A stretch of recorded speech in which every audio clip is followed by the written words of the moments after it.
Foundation exams almost आ चुके हैं sir पे। इनफैक्ट कुछ 15 to 17 डेज ही बचे अपने सीए फाउंडेशन के एग्जामिनेशंस के लिए। आप में से काफ़ी सारे लोग हो जो फर्स्ट टाइम एग्जाम्स दे रहे हो, काफ़ी सारे लोग हो जो रिपीटर्स हो। You know there are many students who are unaware of how exactly ICAI sets the papers. मैं आपको एक बात बताऊँ बेटा, आपने 11th standard, 12th standard, 10th boards जो भी एग्जामिनेशंस दिए उसका और सीए के एग्जामिनेशंस का, सीए के पेपर सेटिंग का लेवल में बहुत फर्क होता है।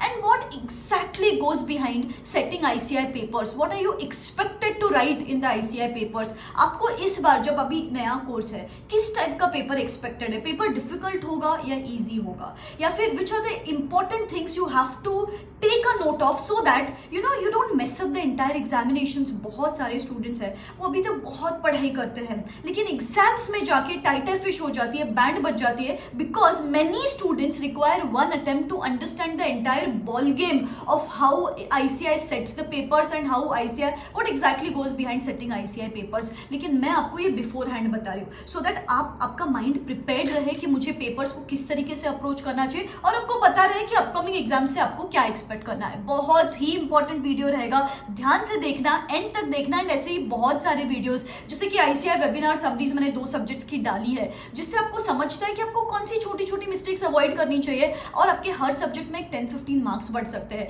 2 सब्जेक्ट की समरीज डाली है, 2 सब्जेक्ट की समरीज जल्द मैं चैनल पे डालने वाली हूँ। 15 डेज का स्टडी प्लानर डालने वाली हूँ, 1.5 डे स्टडी प्लानर आपके हर एग्जाम के पहले मैं लाइव आऊंगी। बहुत सारी चीजें लाइंड अप है चैनल पे, मैं आपका हाथ नहीं छोड़ने वाली हूँ till the date you give the examinations because I am your elder sister. ठीक है, just subscribe to the channel and hit that bell icon so that you don't miss out even the slightest of the thing which is going to take you closer to your goals.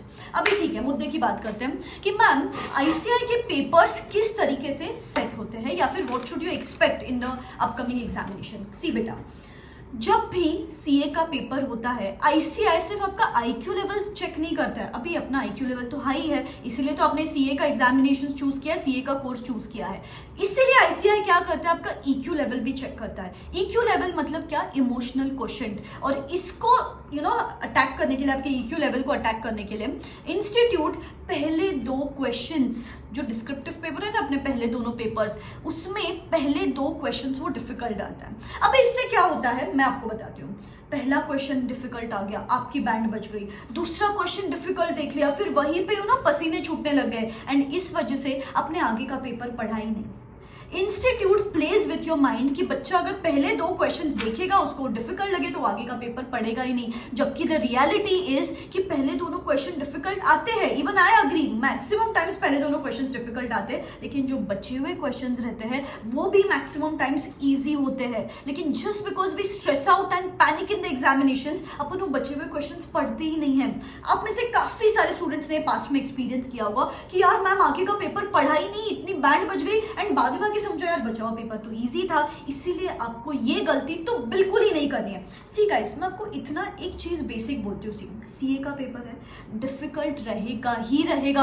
आपकी गलती होगी अगर आप assume करो कि मैंने जो पढ़ा है वो एज इट इज आएगा एग्जामिनेशंस में। नहीं आएगा बेटा, सीए का पेपर है, प्रोफेशनल पेपर है, थोड़ा बहुत डिफिकल्ट आएगा ही आएगा। अगर आप इस माइंडसेट के साथ आगे जाओगे ना तो आपको इंटेंसिटी ऑफ टफनेस कम लगेगी कि थोड़ा तो डिफिकल्ट आने ही वाला है। अभी एक एग्जांपल देख लो यार, कोई मूवी है, किसी ने आपको बोला ये बहुत ही बोर है, बहुत ही बोर है, और जब आप वो मूवी देखने जाते हो आपको लगता है यार इतनी भी तो बोर नहीं थी, क्योंकि आपका माइंडसेट था कि यार मूवी बोर है। वो ही अगर आपको पता है कि पेपर डिफिकल्ट आने ही वाला है तो आपका माइंडसेट रेडी रहता है और आपको इंटेंसिटी ऑफ टफनेस कम रहती है। स्पेशली फर्स्ट 2 क्वेश्चंस हैं वो डिफिकल्ट रहेंगे। आपको ना पेपर में ये नहीं देखना है कि आपको क्या नहीं आता है। जब भी कोई चीज नहीं आएगी ना, कोई बात नहीं, start searching for the things which you know rather than focusing upon the things which you do not know, that's for sure। एक ही फंडामेंटल है सी बेटा, 1 क्वेश्चन एट अ टाइम।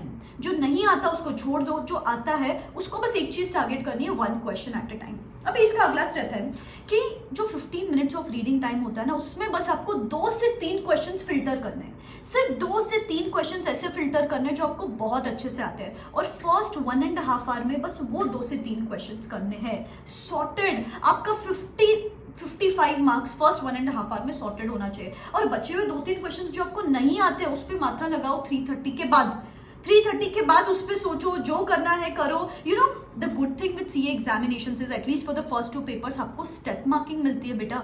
तो फिर अगर नहीं आता है तो टारगेट स्टेप मार्किंग की, चलो कुछ तो लिख के I would be able to gain the marks, right. अब इसमें कोई कोई पेपर ऐसा आएगा जो डिफिकल्ट रहेगा। इनफैक्ट अगर मैं आईसीआई की हिस्ट्री बोलूँ आपको, एक पेपर रहेगा जो डिफिकल्ट आएगा, 100% एक पेपर आएगा जो डिफिकल्ट रहेगा। लेकिन बेटा सिर्फ आपको डिफिकल्ट लग रहा है ऐसा होगा क्या? बाकी सबको भी डिफिकल्ट लग रहा है। उसमें आपको एक हथियार अपनाना है, stay calm. Stay calm.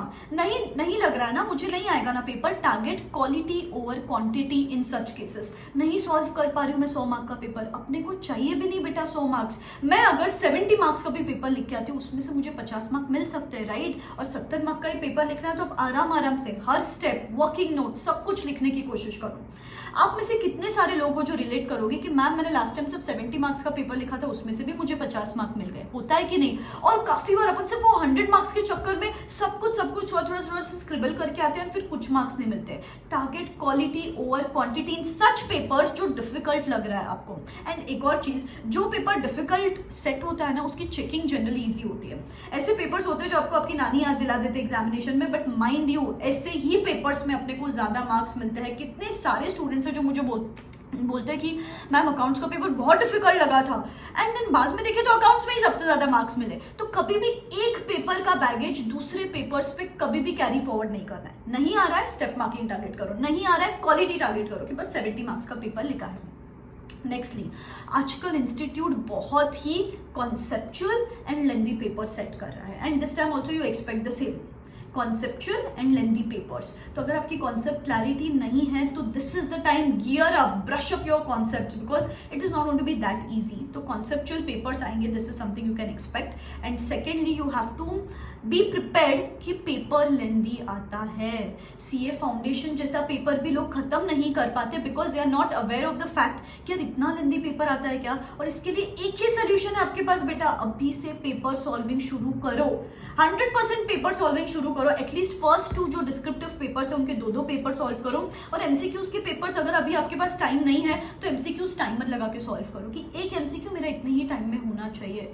Guys, आप बहुत सारे स्टूडेंट्स हैं जो 70-80 मार्क्स का पेपर लिख के आते हैं, बाद में आके बोलते हैं मैम यार मुझे बचा हुआ 20-30 मार्क्स का इतना इजी था, आता था, but just because of speed I couldn't right the paper. तो स्पीड पे भी ध्यान देना चाहिए गाइस। क्रूशियल बातें बता रही हूँ, एक एक चीज आपको नोट डाउन करके रखना है सो दैट आपके साथ ऐसा ना हो कि मैम पूरी पढ़ाई की थी लेकिन एग्जाम में माइंडसेट ही नहीं पता था, एग्जाम का बॉल गेम ही नहीं पता था, एग्जाम का अप्रोच ही नहीं पता था, इसीलिए फिर वो 3 आवर्स मैनेज नहीं कर पाई मैम, राइट। पूरे 6 महीने स्टेक पे चले जाते, चलो 4 महीने स्टेक पे चले जाएंगे इस बार। एटलीस्ट अपने को अपने करियर के साथ कोई चांस नहीं लेना, इसलिए मैं आपको छोटी छोटी बातें बताती रहती हूँ इस चैनल पे, ठीक है। एंड ऐसे ही छोटी छोटी बातें टाइम टू टाइम आपको बताती रहूंगी। बस आपको, जैसे वेबिनार में मैंने बोला कि आप पेपर में कौन सी मिस्टेक्स करते हो, इसमें मैंने बोला 3 आवर्स ऑफ एग्जामिनेशन के टाइम पे आपको क्या करना है। नेक्स्ट वीडियो में 15 डेज का स्टडी प्लानर बताऊंगी। फिर ऐसे ही टाइम टू टाइम आपको जो भी चीजें हर सब्जेक्ट में 10-15 मार्क्स बढ़ा सकती है एफर्टलेस।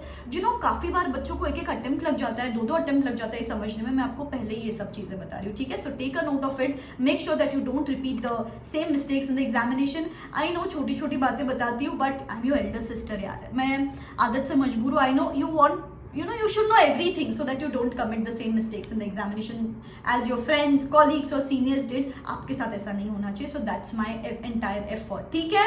तो मेहनत करते रहो, बहुत सारे वीडियोस चैनल पे लाइंड अप है। Believe in yourself. This is me signing out. Wish you all the best. Tata.